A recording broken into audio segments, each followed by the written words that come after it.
Hi, today we're going to talk about something that really pissed me off in school.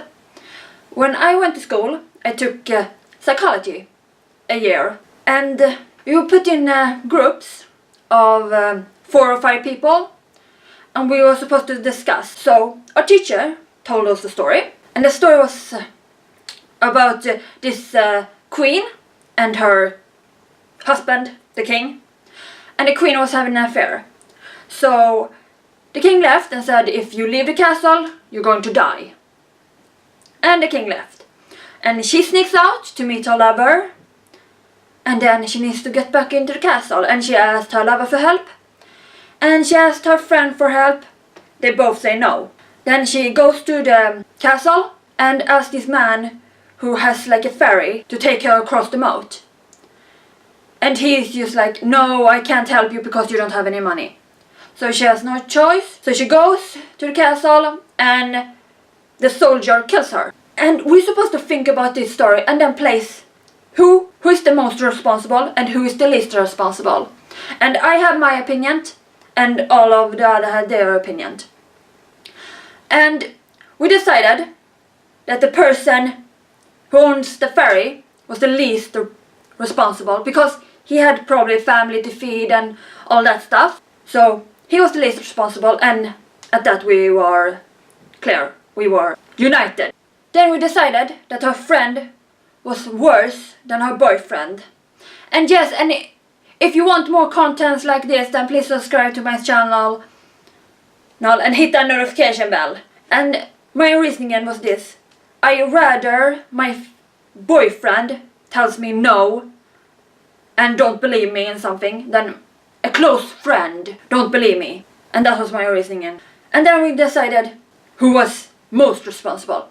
And every single one in my group decided the soldier, because he had killed her, was the most responsible and the king was the second.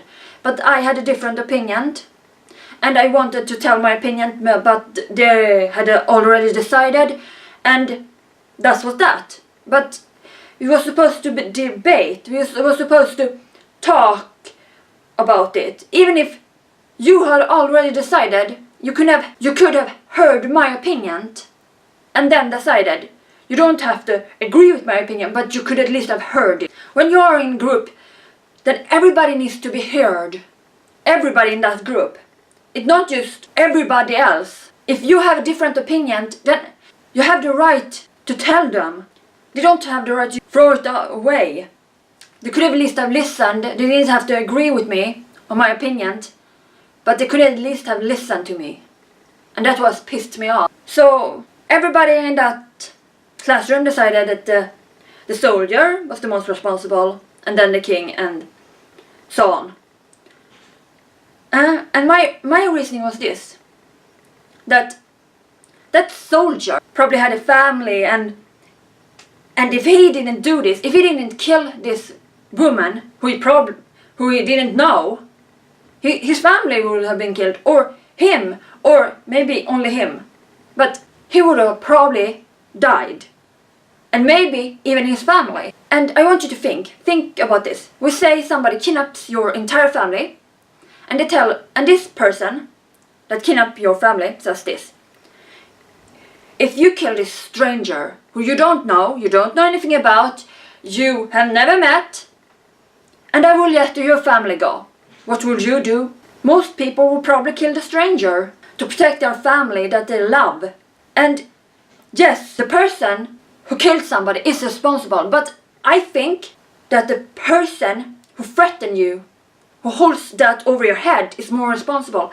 I believe the king was more responsible than the soldier, and I believe that that person who kidnapped your family is more responsible for that stranger's death than you who killed them. Please comment down below what you think about this. Who do you think is more responsible? I will leave a card up here and you can vote who you think is most responsible for the queen's death. And thank you for watching, and please share my video everywhere and don't forget to subscribe. And I see you all next time. Bye!